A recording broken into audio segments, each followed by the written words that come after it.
Hey guys, time to get in on the action for the biggest moments in basketball with Prize Picks, America's #1 fantasy sports app. Just select 2 or more players, pick more or less on their projections, place your entry, and win up to 100 times your money. Right now, Prize Picks will match your first deposit of up to $100. Just download the Prize Picks app and use the code GET100. That's code GET100 on Prize Picks for a first deposit match of up to $100. Prize Picks. Pick more. Pick less. It's that easy.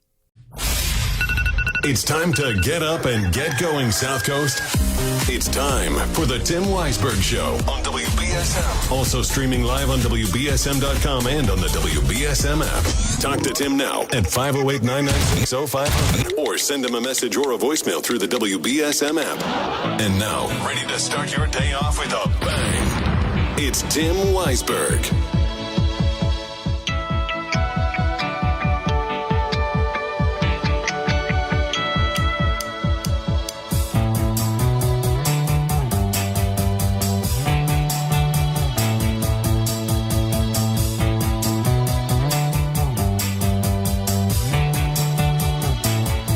Good morning. Happy Wednesday to you. Welcome into another morning here on the program. And it's a wet and windy morning, but at least it's somewhat warm. It's about 50 degrees out. So if you're heading out this morning, you're going to need your rain jacket, your rain gear, as the ABC6 meteorologists always tell us. You're going to need your rain jacket, your umbrella. Although I don't know if you want to use your umbrella because it's just going to... Why do I say umbrella, not umbrella? Anyway, if you open it up, the wind's just going to bend it back the other way. How many hundreds of years have we had umbrellas for? How many generations of people have used those and we haven't figured out a way to reinforce them against the wind? I could see the commercial now for a brand new umbrella that has reinforcement so that it doesn't bend backwards in the wind. The company pays the money to license Bob Seger. You see people walking down the street as against the wind plays. Their umbrellas are folding up in the wind, and then here comes that one person walking down with the umbrella that's not giving you a problem at all. Against the wind playing over the scene. There's your $1 million marketing idea. Now you just got to figure out how to make it happen. So, all right. Well, we've got a lot that we can discuss this morning. Coming up later on this morning, in the 8 o'clock hour, we are going to hear from Matthew Hamachek. He is the director and the executive producer of the Dynasty New England Patriots, which is now streaming on Apple TV Plus. I've been talking with a lot of my friends who are Patriots fans about it. And while everybody agrees that it's well done, some people are like, well, they should have talked about this. Well, they should have spent more time on that. And in talking with Matthew, and just so you know, this, it was something we recorded yesterday because I believe he's out on the West Coast working, so it's hard for him to get up this early. But in our conversation, we talked about how you really couldn't include everything. I mean, this is still a 10-part series. The first 4 parts have already been released. The next 2 drop on Friday. And if you are a Patriots fan and you want to watch this, or if you're a Patriots hater and you want to watch this, it's well worth paying for a month of Apple TV Plus in order to see them all. I think the final episodes will drop March 15th, if I have the date right. The Ides of March. So if you get it today, you'll have it through the month of March, and you'll be able to watch them all. I don't know how much it is for Apple TV Plus for a month. I want to say it was $5.99. That's what it was or maybe it was $6.99 when I signed up for it for the month. No commercials. It doesn't have any commercials except for at the beginning they have, ads for other Apple TV Plus shows, but and now it's tied into my T-Mobile account like it's something that they give me as a perk. But I want to say it was $5.99.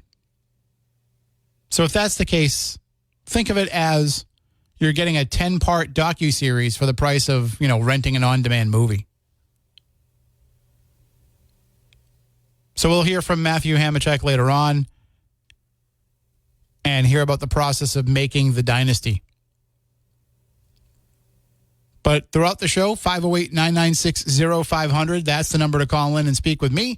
You can also send those app chat messages and open line voicemails on the WBSM app. You did hear Phil Devitt mention in the news the sad news that the 14-year-old female cougar at Buttonwood Park has passed away from the effects of kidney disease. Now, the cougar had to be humanely euthanized, but it's because she was suffering from the late-stage kidney disease. And it's interesting because when I've seen a lot of these press releases over the years. Sadly, because these animals do pass away. They don't live forever. But, they usually live longer in captivity than they would in the wild. And in these press releases, they usually have a couple of, biographical lines about the animal. What really stood out to me about the release they put out yesterday about the passing of Nikki the cougar is there was multiple, 3 or 4 people who spoke about having worked with her and how much they loved her and about her personality. And so you could tell this one really hit home for the Buttonwood Park Zoo staff. So you can check out that story at WBSM.com and on the WBSM app, along with some photos of Nikki. 508-996-0500. Good morning. You're on WBSM. Good morning, Mr. Weisberg. How are you? I'm good. How about you? Doing all right. My walk today is going to be a little bit later because of the rain and because I have an appointment. Not canceled, but I'm still going to be out there. But I have a chance to call you early because of that. Oh, well, I'm glad we can get the show started off with you. I'm glad, too. Although I got some very nasty messages yesterday, but that's for a later time. It doesn't bother me. Those messages do not bother me at all. They can message me all they want. I don't care. But I did see the first thing on the internet when I logged on today, your story, the story you posted about Nikki the cougar. Mm-hmm. Now, for many, many years in my life, I was way younger. I always felt that we should not have a zoo. I'm not the only one. There's a lot of people that don't believe in zoos. So I immediately went on there. I went to go look up all about these cougars. Now, I know what it says on the internet, that most of them will live between 8 to 12 years or 14 years, but they do have records of some female cougars who have made it to 20 years of age out in the wild, not in a zoo. I don't believe they get the proper care in the zoo, and I'm going to talk about food. I looked it up to see what they're fed. Their main diet out in their own natural habitat is deer, moose. They love, especially deer, they love that. All that kind of stuff. They're out there for the kill. That's the enjoyment of their life. So we capture them, we bring them in. That right there is a big loss for them. When I went to so many different websites to see what they're fed, and a lot of them won't admit what they're actually giving them. But I finally found one website that tells you, and I wasn't going to stop until I found it. It says their main diet, they are fed meat, ground beef. They like ground beef. They'll be given, at times of scarcity, they'll be thrown a few rabbits or some chickens and even porcupines and stuff like that. But what I found was, it says they are fed most of the time. I don't know what they're doing at the Brookline, over there at the Buttonwood Zoo. Mm-hmm. But what I found was that the cougars are fed 5 times a week. It's a small bowl of ground beef mixed in with a lot of other crap. They said, we will fortify this with nutrients. So I wanted to know what the nutrients were, and I already knew. But I went to so many websites and couldn't find one that would actually tell me what are they adding into that ground beef. And I finally found one. And what do you think? I'm sure you can guess. It's No. whole grains. Okay, ground cornmeal, ground soybean meal, fish meal. So they're getting less of their natural meat that they need, and they're added with all this other stuff. And then if they want to give them medication, they'll give them a little treat of something good to kind of cover up the smell or the taste of the medicine. And, of course, they're going to need medicine because now they're being deprived of all the natural stuff they should be eating. They're captured and brought into a zoo where they're locked in and only let out so many times during the day. And when they are let out, they're probably dreaming of running around and hunting for the kill, and they're being deprived of that. So I don't believe in zoos. And yes, there were times I wished I could have gone to the San Diego Zoo, that big one that everybody talks about, for the sake of me. I mean, they're already locked up. I didn't put them there. I wouldn't want to be deprived of seeing them. I would love to go see them, but I'm sorry. They should close all zoos. That's what I believe. If you want to see animals that bad, buy a ticket, go on a safari, go to the Serengeti, whatever. You'll see it all. But to have them locked up like that. Well, what do you think about? So, what do you think about something? One more question before you question me. Mm-hmm. How many times do you really go to a zoo for them to be locked up for life? This poor cat didn't die no natural life. She was put down because she had to be. And I'll bet all those grains they were feeding her mixed in with the little meat that she was getting, that's what did it. We killed that cougar. Human beings are evil, sadistic beings to lock up animals. How would you like to be taken out of your environment and locked up somewhere and only being fed what they choose to give you? I don't know if you've ever been to it, but, like in New Jersey at the Six Flags there, they have a wild animal safari park where they try as best they can to recreate, the natural environment that those animals live in. But they, obviously they're not letting the lions aren't running around killing the giraffes, but they have them in as much of a natural habitat as they can. What do you think about a setup like that? I'm going to tell you what I think of it. Listen to me. It's about the money. It will always be about the money. You think they really care about those? Maybe some, yeah. There are some very dedicated people. Look at Steve Irwin, who lost his life. It's pitiful. They love animals. They want to bring this to people. They want people to see how these animals live out. And it's a wonderful thing. But I'm sorry, in the long run, you are shortening their life. They're not getting the proper diet. And it's just a shame. I don't think, that cougar could have lived 20 years, but not in a zoo. Well, but and you can look it up. I think the average lifespan was more on the 8 to 12 side in the wild. Okay. I think 20 is more of an extreme. I mean, yeah, a human being can live to be 110. There's a woman who just celebrated her 110th birthday in Bristol. And 114 too. There's a guy, I forgot what, China or Japan or something. But Japan that has longevity there. But that doesn't mean that's how long you and I are going to live. No, but listen, this makes you think too now. You're saying, yeah, most likely for the cougars it's 8 to 12 or 8-14, whatever. So you would think if there are female cougars, there's probably a few males too that they just haven't found yet. But out in the wild, if a woman, a female cougar can make it to 20 years in the wild, don't you think if you have that cougar at a zoo, you're going to give it the proper care, the proper attention, the proper food, they would make it to 20. And this poor Nikki, she didn't make it to 20. She started having the kidney problems.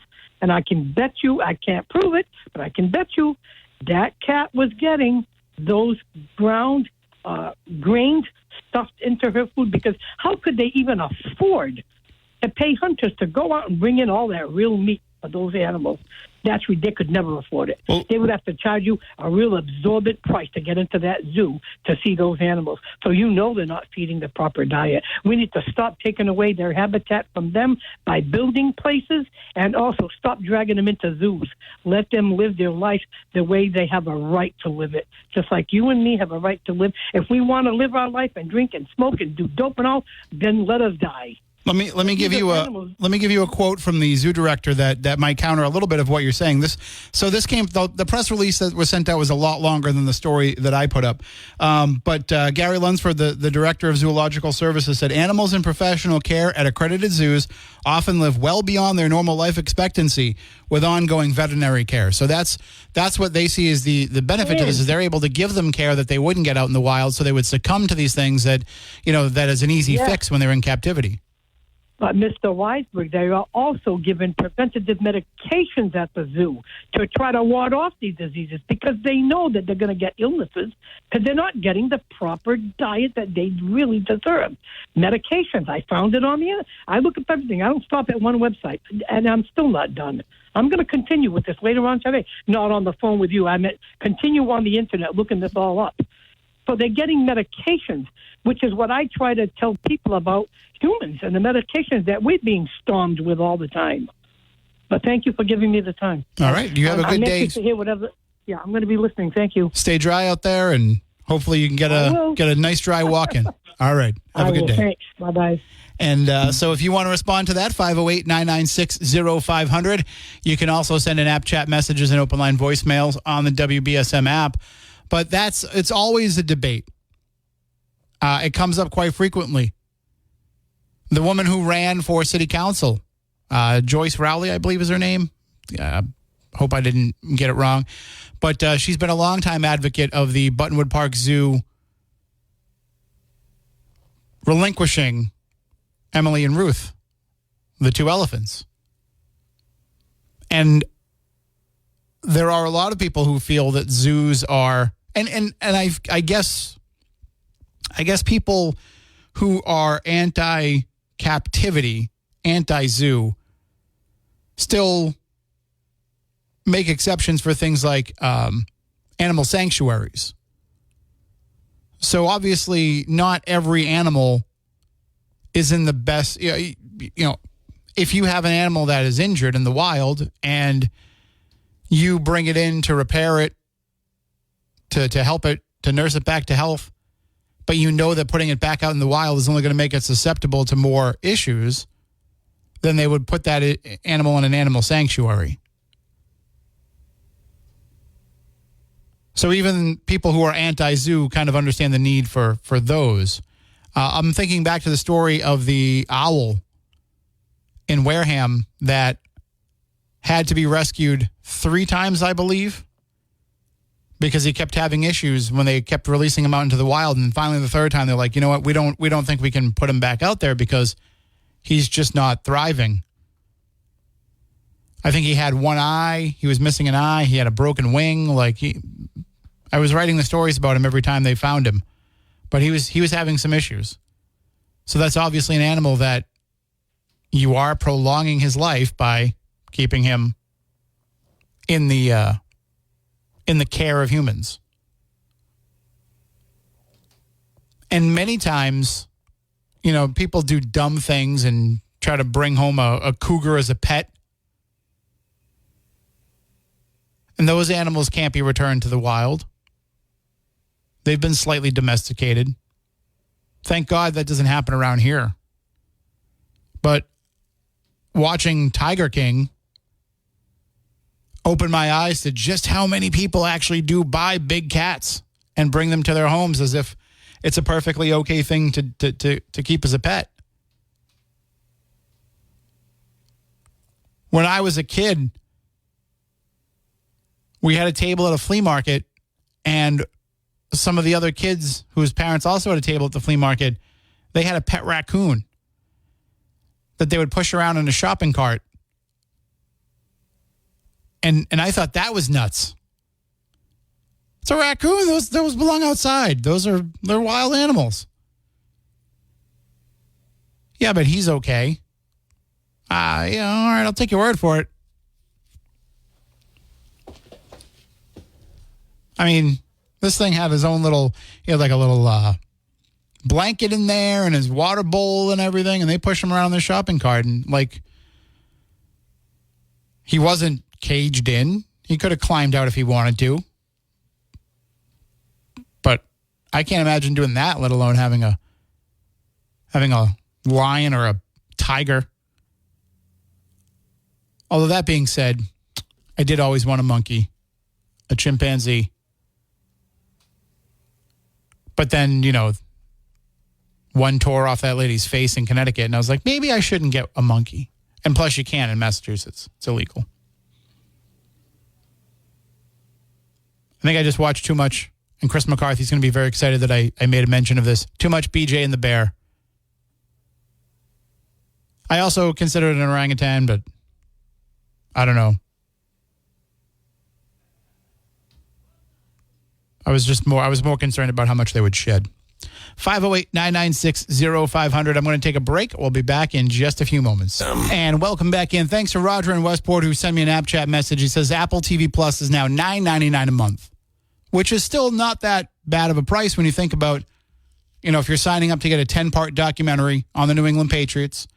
But also you can get a free 7-day trial. So if you wait until all the parts of the docuseries are released, which is mid-March, then you can get it for a week and just watch all 10 episodes. They're all about 35 to 40 minutes an episode.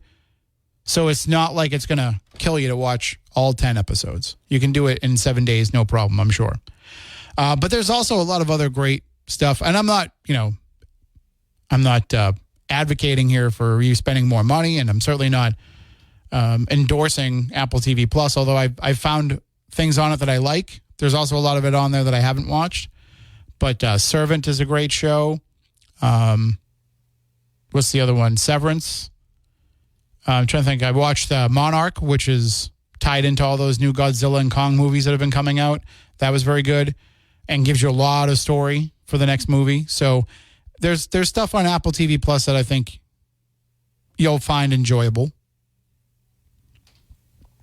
It's probably worth getting it for a month and seeing what you like. And, of course, the best thing on Apple TV Plus, besides The Dynasty, Ted Lasso. So if you need a show that'll make you feel good, that'll make you laugh and make you feel like restore your faith in mankind, as they say. And I know people overuse that term, but Ted Lasso is that show. You don't have to like soccer. You don't have to know everything about soccer. I don't like soccer. I don't know much about soccer, but I was able to watch that show and enjoy it. And it's one of my favorites. So, all right, well, we can talk more about that and whatever else is on your mind. 508-996-0500. But right now, it's time to go into the newsroom with Phil Devitt. Now, the biggest stories on the South Coast from the WBSM Newsroom. This is WBSM News. Donald Trump ran away with a win over Nikki Haley in Michigan's closely watched Republican primary Tuesday after winning in her home state of South Carolina last week, along with every other GOP contest so far. President Biden, meanwhile, won the Michigan Democratic primary. The Supreme Court will hear arguments today on whether the federal government can ban bump stocks, devices that let semi-automatic weapons fire more like an automatic weapon. The case stems from a bipartisan effort to ban the devices after one was used in a deadly 2017 shooting at a Las Vegas music festival. Russia says conflict will be inevitable if the West joins forces with Ukraine in the ongoing war. On Tuesday, a Kremlin spokesperson said if Western countries put troops on the ground in Ukraine, it would lead to increased conflict. The spokesperson said foreign leaders must consider what corresponds to their interests as well as the interests of the citizens of their countries. The nation's biggest nuclear weapons facility is being threatened by a fast-moving wildfire in the Texas Panhandle. The Pantex plant is about 17 miles northeast of Amarillo, not far from the Smokehouse Creek fire, which grew from 40,000 acres to 200,000 acres in just 6 hours on Tuesday and is burning out of control. Officials posted on X Tuesday that personnel at the plant were building a fire barrier to protect the facilities and that all nuclear weapons on site were safe and unaffected. San Francisco is apologizing to the city's black population for years of discrimination. The apology is just one of more than 100 recommendations from a reparations advisory committee. Apple is canceling its electric car project. That's according to Bloomberg, which cited people with knowledge of the matter. Apple had been working on the electric car project for a decade. Bloomberg says executives told project workers that many of them will be moved to the company's artificial intelligence division. And Netflix may raise prices again this year. That's according to analysts at UBS Securities. Analysts wrote in a research note they expect to see a price hike from the streaming giant. Time now for WBSM Sports, brought to you by Sparks Auto in Dartmouth. The Celtics beat the Philadelphia 76ers last night, 117-99. They're at TD Garden to play the Dallas Mavericks on Friday. Spring training continues for the Red Sox today. They play the Washington Nationals at 1, and the Boston Bruins play the Vegas Golden Knights on Thursday. Now let's check your forecast with ABC6. We're going to see rain showers today. Will be locally heavy at times, patchy fog, and it's going to be very windy today. Look for a high of 57.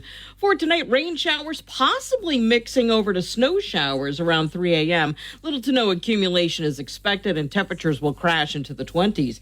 Meanwhile, Thursday, mostly sunny and breezy with a high of 36. From the ABC6 Weather Center, I'm meteorologist Kelly Bates on New Bedford's News Talk Station 1420 WBSM. I'm Phil Devitt for WBSM News. Stay up to date with New Bedford's News Talk Station, WBSM, and get all of our content and breaking news alerts with the WBSM app.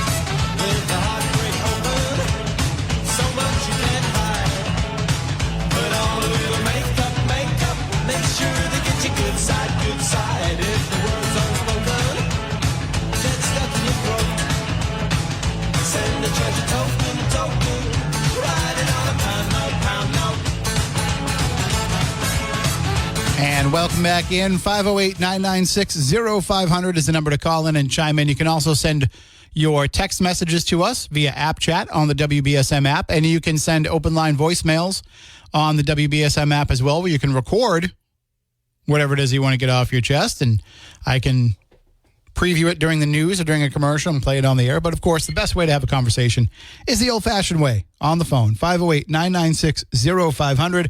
Good morning. You're next on WBSM. Morning, Tim. How you doing? Not bad, man. How's it going? You're doing all right. All right. So I heard in the news there's an area or a county in the United States about reparations and like apologizing for slavery. Mm-hmm. Did you hear that? Yes. Did you catch where it was? I did not catch where it was, but I just read this story the other day too. But I didn't catch it. And Phil, looks like Phil's recording some stuff for Fun 107, so I'll have to ask him during a commercial break. Check in later. You know, I kind of have a problem with not apologizing. I mean, that's not a big deal, but going even further than that with the reparations and the connotation that America is, you know, this racist slaveholding country, when in reality, the United States was the one that really started the entire abolishing of slavery. Because if you actually look at the history of the country, which started in 1783 when we actually signed the Constitution, we immediately started eliminating slavery in this country. In 1789, Massachusetts became the first state in the entire country to abolish slavery outright. The intercontinental slave trade was eliminated in this country by 1800. And by 1865, it was completely obliterated. So in less than 100 years, this country, the United States, got rid of slavery. It was the Europeans who brought slaves over. It was the Europeans who continued the slave economy since the 1600s. It wasn't the United States. The United States and our founding fathers actually started immediately to abolish slavery in this country. But you also have to understand that half the country actually, maybe not exactly half, but a good portion of the country seceded from the country because they wanted to keep that institution of slavery. It's not like we're not apologizing for the founding fathers in the idea of reparations. By the way, I looked it up. It was San Francisco. So, but it wasn't that you're apologizing for the people who were abolishing slavery. You're apologizing for the people that didn't want to abolish slavery. Right. I understand that. And like I said in the opening, I don't have a problem with that part, like the apologizing part. But I'm really getting tired of the the storyline that America was somehow this massive racist country when our founding fathers and the federal government started to abolish slavery immediately, literally immediately. We started state by state because that's how our country is. We have to do everything state by state because we are, a federation of, 13 or however many there were at that point in time, different states. So it started state by state, Pennsylvania, Massachusetts, and ultimately the majority of the population was up in the Northeast. So the majority of the population of America wanted slavery abolished immediately. And in less than it took over 300 or 400 years of European slavery. This is what we'll call it, European slavery. And then within less than 100 years, we got rid of slavery in this entire country. I mean, and the majority of it was before the Civil War. The majority of slaves were free before the Civil War because it was up in the Northeast that we got rid of slavery. But if what you're saying was true, then they would have worked it into the Constitution that slavery would have been illegal, that they would have put it in the Bill of Rights that slavery would have been illegal because they would have had the right to do that federally. Well, that's the whole thing. You had half of the states didn't want to, right? Half the states did want to because almost immediately, like I said, let me see if I can find it. By 1783, Massachusetts abolished slavery. And to be fair, Massachusetts really didn't have slavery for a long time before that. That was just when it became formal. Right, exactly. And then continue on, you had Vermont, New Hampshire, Maine, all these other states followed suit up in the Northeast. And that's where the majority of the colonists even lived. So the majority of America wanted slavery gone immediately.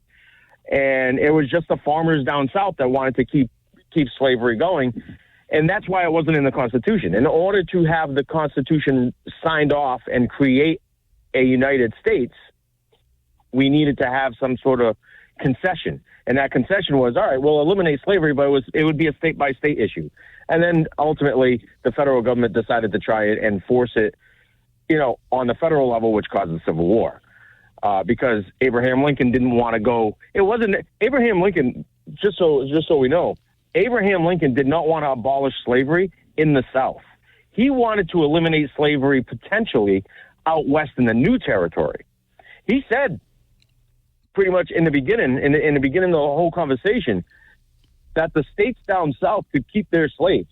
He just didn't want new slaves, out in Texas and Nebraska and in the new territory. That was the big argument initially. Well, and a lot of people don't even realize that.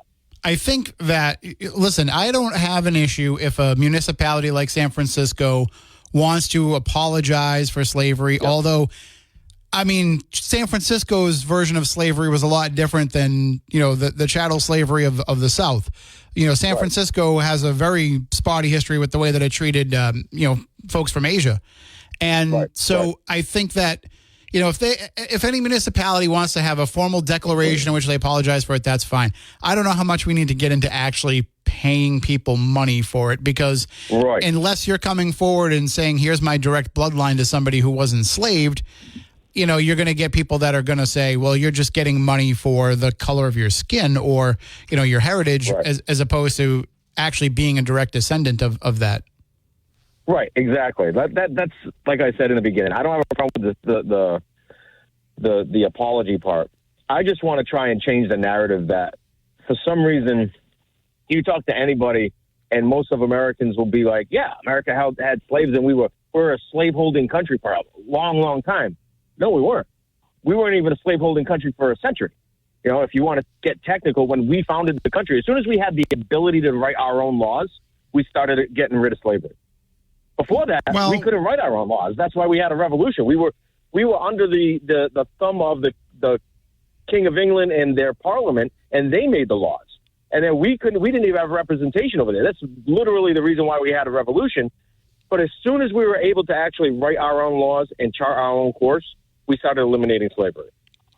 Right. We did have slavery for probably just about as long as we've existed as a country prior to the elimination of it.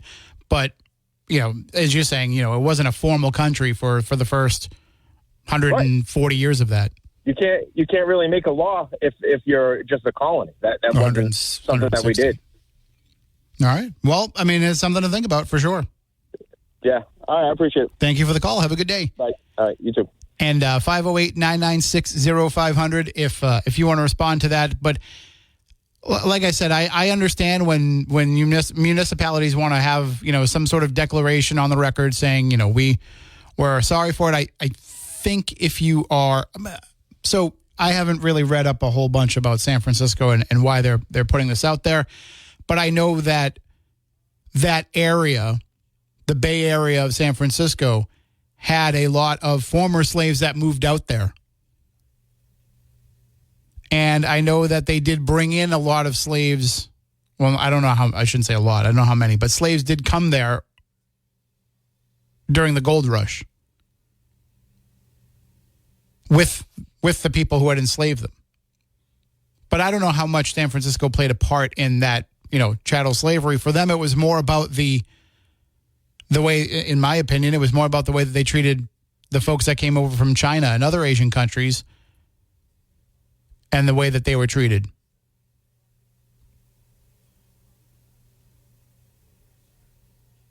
But I like I said, I don't have a problem if somebody wants to make a formal declaration about it. But I don't think you need to start getting into actually giving individuals payments. If you say we're going to take this money and put it into a college fund, a college scholarship for minority students, or we're going to put it into this organization or that organization, or we're going to put this toward this program, I think that's better than saying I'm going to give these people these folks who don't have a direct connection to that a payment. And also, the other part of it too, if that's what you're doing, if you're giving monetary compensation for what slavery was, does any amount feel right? I mean, do you know what it comes across as to me in my mind? It comes across as AT&T saying, here's $5 for that outage last week. Oh, gee, thanks. You know what? Keep your $5. Like that, it just seems like it almost seems more trite that they're trying to pay you something. When all you want is answers. Why did it happen? 508-996-0500. Going to take a break and be back in a few moments. Oh.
And that is not only my favorite Phil Collins song, but also Phil Devitt's favorite Phil Collins song.